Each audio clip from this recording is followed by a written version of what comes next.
Hey guys, it's Jen at Free Time Stitching, and today I'm going to show you how to finish little guys like this in an easy way. And of course I have new fabric to show you, and I'm going to show you some of my whips. So last week at work I was telling my teammates about my Flosstube video, and I told them I always start with my whips. You should have seen their eyes pop out of their heads. I said, wait, let me explain. Whips and cross stitch are work in progress. So they also reminded me that my favorite thing to do lately is to moan and say, oh, I just want to go home and dye, which of course I mean dye fabric, D-Y-E. But since I'm a nurse, they said that now I am officially on suicide watch. So just so that you know, words are important as well as the context. But anyways, it's true. I just want to go home and dye fabric, D-Y-E. So let's start with my whips. I still have not got anything done on my dancing bear this last week. So I'm not sure when I have to put it as a UFO, but not yet. I'm not ready. So I'll get back to it probably after the first of the year. I am working on my witch. Let's see, I made some good progress. So I'm doing Autumn Lane, the witch's spell, and hopefully you can see that. There you go. So I am loving this pattern so much, and you remember I put it on a fabric, moon fabric that I painted, but I have gotten to get some of the ghosts done with the green, and you can't see it very well on the computer, but the witch's dress is black with 3 different types of purple, and then this other black in between. Oh my gosh, that is the witch's hair. It is beautiful. So I've been telling you that I am using the Silk Lame and the Entice in the greens and the purples, and of course the black metallic Entice for the witch's dress. But I got, at the same time, I don't know why I didn't even think to say anything about it, but I started using it this week. The Knick, it's a German thread floss. It's kind of thick and wiry. It's on a spool. It is shimmery, so it looks like her hair is caught by the moonlight. So it's a little bit thick, a little bit rough. It's not like anything I've ever worked with, but it does work. It is easier to use than the metallics that split. It at least stayed together. A little bit harder to thread in the needle just because it's so thick. But oh my gosh, I love the effect on her hair. I just think that that is so beautiful, and I hope that you can see that. It just, yeah. So the hair is actually going to be very difficult. So I took on a lot by changing the hair color because it's just supposed to be black, the same as the dress and the hat. So I have to figure out myself where to break off from the hat and the dress to do the hair. So it's taking a little bit of time, but the effect is so cool that I think it is absolutely going to be worth it. So anyways, got a lot of progress done on that, but I'm about to start some new things, so next week I'll show you that, and I don't think by a chance that I will have this done in time for Halloween this year. So there's always next year, right? Alright, so I dyed some new fabrics for the shop Free Time Stitching this week, and I have this pattern here. This is actually a fat quarter of Ada, but it's actually more vibrant than what it shows up on there, but it is called Naughty Neon, and it's just absolutely beautiful in person. So check that out. I love this one. It is dyed on a linen, and I'm calling it Black Ice because I think how the dye spread out, and it just looks like ice on a windshield to me. So I called it Black Ice, and although I live in Florida and I've not seen ice in a couple years now, I still remember what it looks like, and I think it looks like ice. So I've also dyed this fun piece for Christmas, and I'm calling it Elfin Surprise, and it is with red and the bright green into a tie-dye spiral. And this is the piece I'm going to have a new start for next week, so be sure and check that out. I'm super excited about working with this one. I just think it looks like a lot of fun. Last one I dyed and added to the website this week is Fantastic Fuchsia, and oh my gosh, sorry about the glare, but I absolutely love this. I just think it is so beautiful. And you guys, if you haven't seen my stuff yet, I'm in a few of the cross stitch stores now, but or if you haven't got it sent to your home, this is what my packaging looks like, and I just absolutely love my packaging so much. But my parents had a print shop when I was growing up, so I can do a lot of things with a laptop and a color printer in my home. So anyways, check out my new stuff on freetimestitching.com. And now let's get to the fun stuff. So you remember I've had this little guy finished for weeks, and he was super fun, but I was not sure what I was going to do with him. He is in the Just Cross Stitch Halloween episode, page 48. He's on page 48. So he was a set of 3, I believe. Yeah, 4, a set of 4. I only did 1, because you can see I barely get anything done. So anyways, I found a really cute way, I think, to show you guys how to do this without framing or sewing. So let's move to the workstation. Okay, now we're at the workstation where I'm going to show you how to make a band to go around a vase without sewing. I've seen a lot of people posting information on Facebook that says, how can I finish cross stitch some way other than framing, and I don't have a sewing machine or I don't know how to sew? Gave me a great idea. I thought maybe I would share some of my simple techniques, especially for something for like this Halloween piece that I'm working on. Just because we're getting so close to Halloween, if I wait till I get the sewing machine out, it may never get done. So I thought I would show you an easy way to do this. So you'll start with some 3/8 inch heat and bond ultra hold. And it's the same kind of thing as hemming tape when you know, in a pinch and you gotta hem your pants. So you can just take, I have a strip of black fabric that will go around my vase and is glittery inside. I have right sides folded and pressed together. I have this little, I don't know, I think my mom calls it a doll iron, maybe. She bought it for me for Christmas.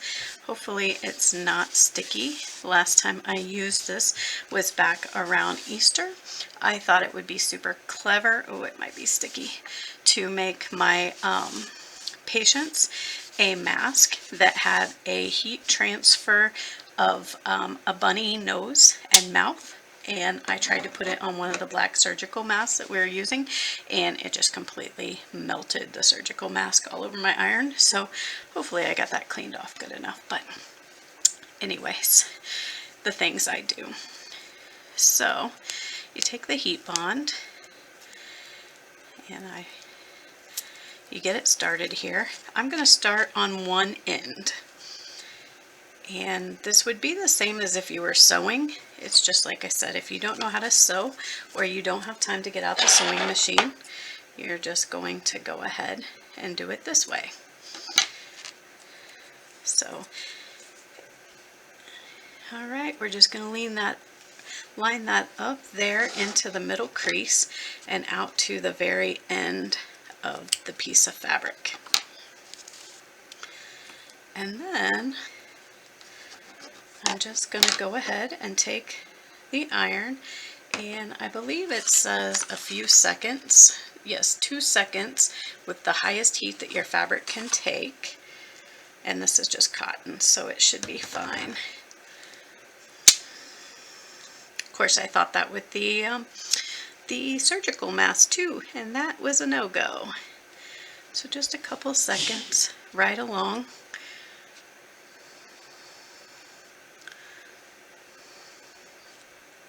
A couple seconds till you see it's down good to the fabric. Got a little bit of, there we go.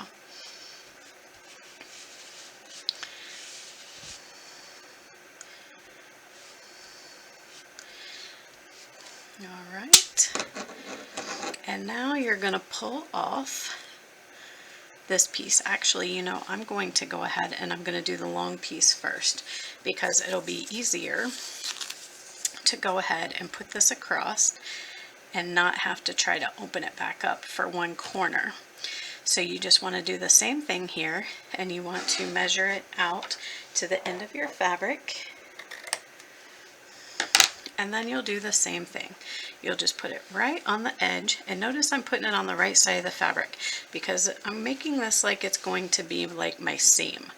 But you didn't have to know how to sew, and you didn't have to get out your sewing machine. Let me kick that back. All right, just a couple seconds.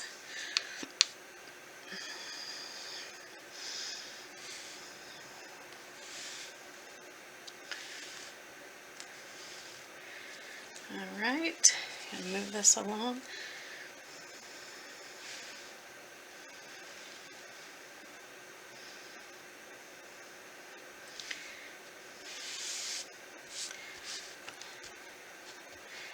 All right, and just make sure that's stuck down good to the fabric.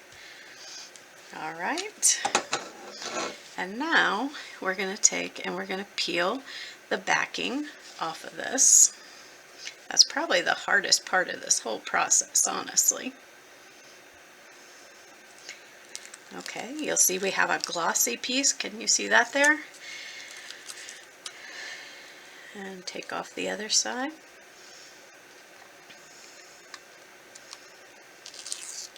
Oops.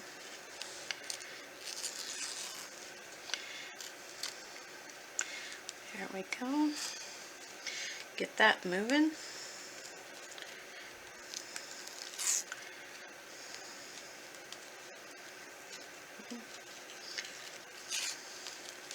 Surely doesn't peel off as easy as I thought it would. But we didn't have to get out the sewing machine.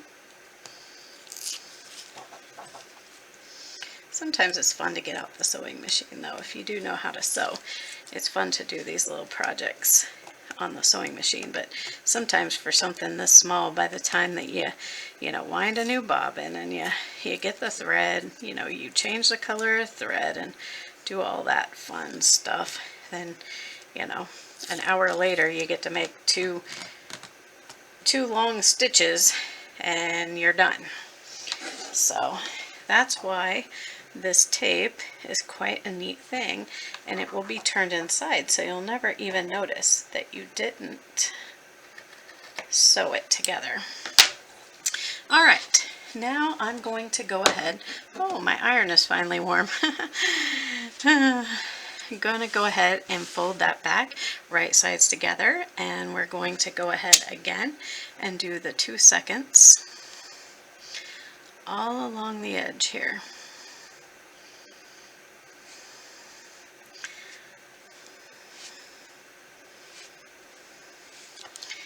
Alright, keep it moving down here along your seam. We'll just call this our seam allowance. That's what it would be if we were sewing on a machine right now. And you can use a full-size iron for this. I just thought it would be easier and I could sit down here at my workstation to be able to do this. So now if you don't have an iron, I guess you're out of luck. I don't know what to tell you about that. I'll have to think of something. Maybe double-sided tape, maybe. Might be strong enough. Crazy glue.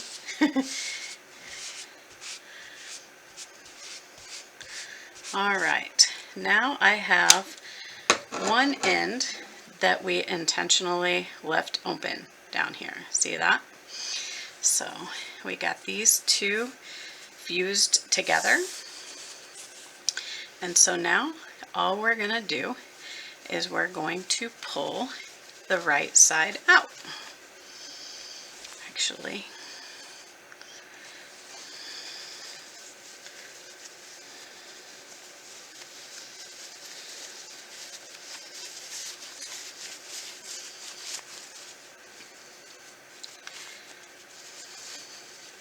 all right, just gently pull it through.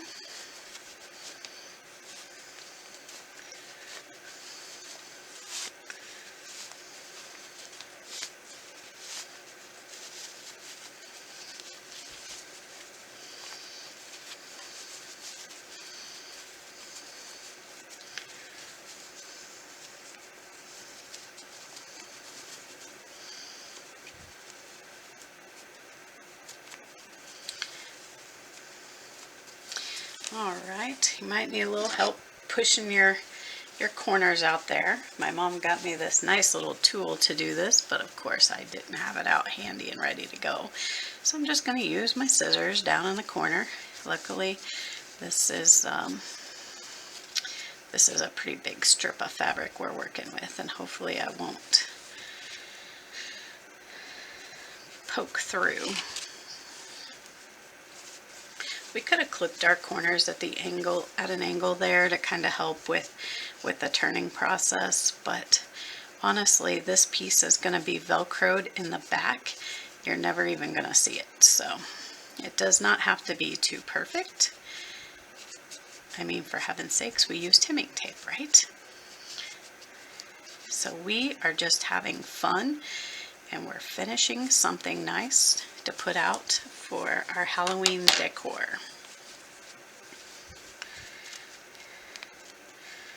All right, so ta-da, you can see I got that completely. I'm just going to go ahead and give it a little pressing there to get it nice and flat. All right, and now you can leave it like that and just press it completely out, or you could put the seam in the center of the fabric so that it's not as noticeable. But it's not too noticeable there anyways. So we're just going to go ahead and iron it out so we have a nice good crease.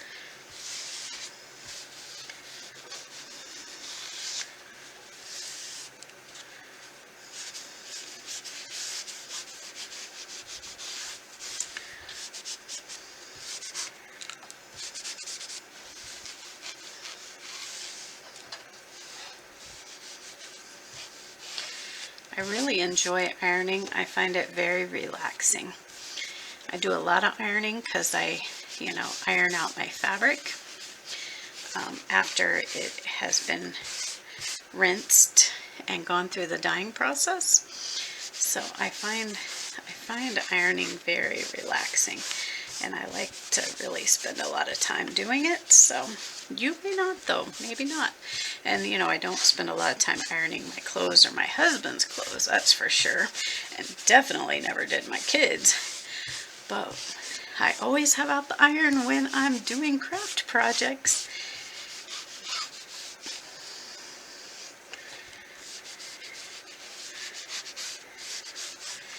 All right, there we go. So now you have a totally stitched band of fabric. Super nice, right? So now you may wonder what I'm going to do with this. So I went ahead and got started on this. I did cut it around. I cut it about 1/2 inch, and of course I lost my ruler, my sewing gauge here. So I have it set at 1/2 inch. I cut it 1/2 inch from all the sides, and then what I'm doing is I'm fraying it. So I just left one side unfrayed so that I could show you what to do with that. So you can easily see here with cross stitch fabric, you can easily cut into the groove.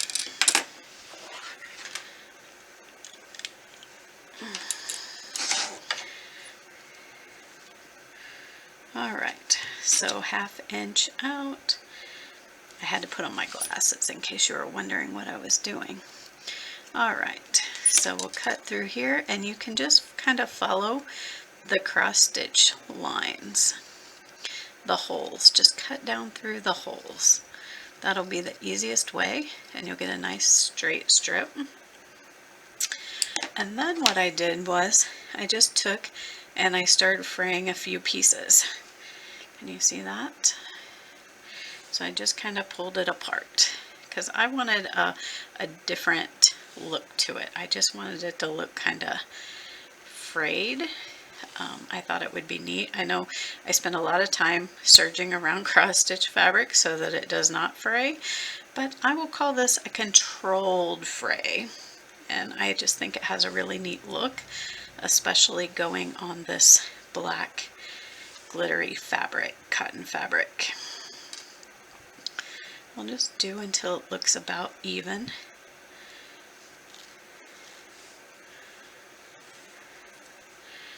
There we go. Let's see. That looks pretty darn good right there. So then, now I want to put this in the center of my black fabric. And maybe I should have cut that a little bit smaller.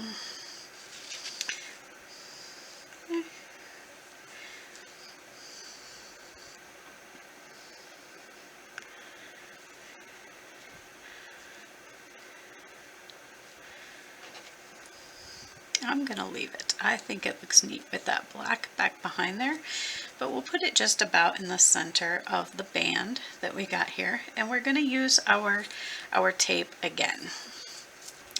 And this time we're going to use it to attach our cross stitch to our band of fabric. Again, we could sew it on there if we wanted to, but if you don't have a sewing machine, you can certainly do it this way. Or if you're in a pinch and you just need to get it done so that you can get it on your table for Halloween and enjoy it.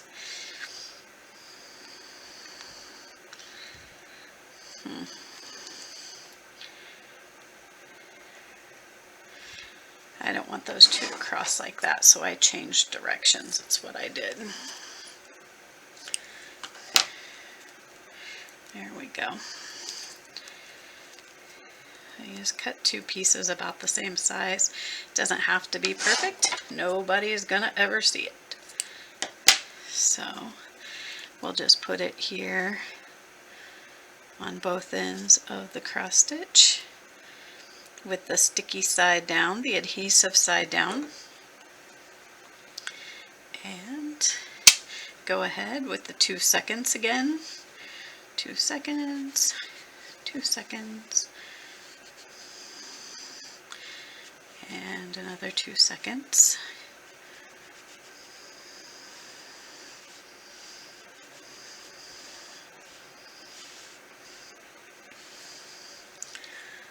Right, and we'll peel off the sticky tape.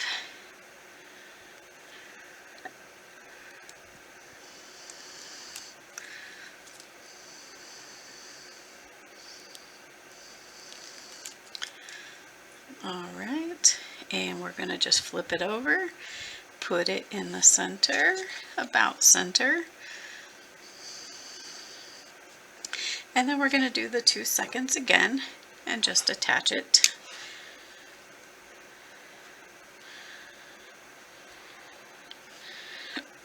Make sure you actually get that tape.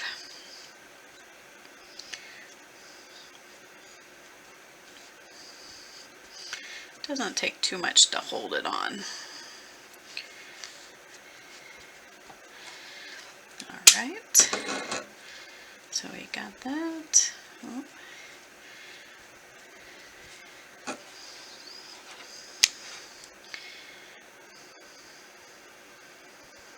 Didn't quite want to hold it, so just going to go back over it again.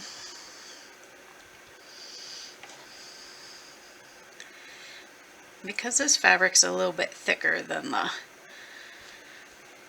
the cotton. It may just take a little bit more. There we go. Now it's holding up good. Just do it just a little bit more. I just want to make sure it doesn't come off. Got a lot of humidity here in Florida, so got to make sure that it holds up.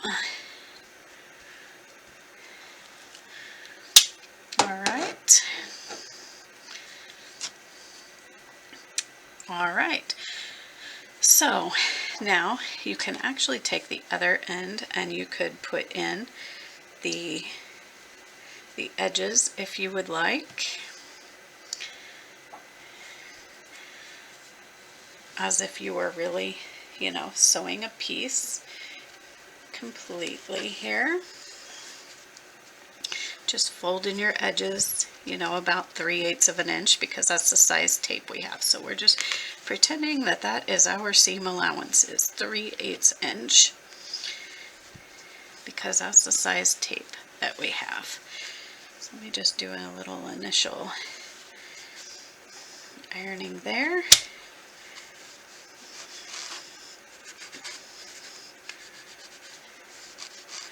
There we go. And we'll just do a little strip through here on the inside though. Don't put it on the outside. Just put it on one side in here to start with. Hope you can see that. I left the sticky part on there because we got to attach it to one side before. So see that? Still got the paper piece on there. I'm just going to go inside here, and I'll just tack that down on the inside.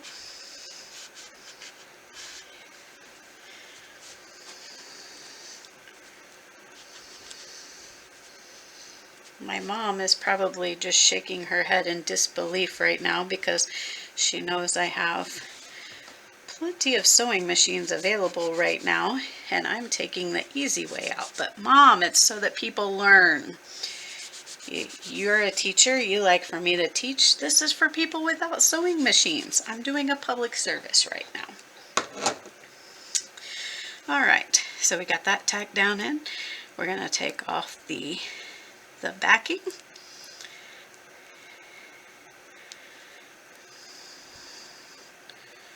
Get a hold of that.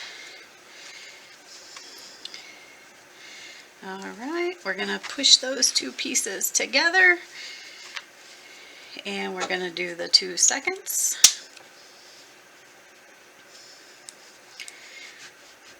Maybe a little bit longer, just because I don't think this iron gets as hot as my regular iron. Or maybe I ruined it when I was trying to put the bunny faces on my face masks. Hard telling.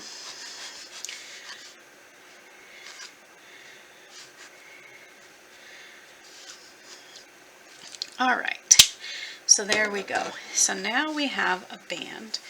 See, that's completely as if it was sewn across. Nobody would ever know the difference on whether this was sewed or not.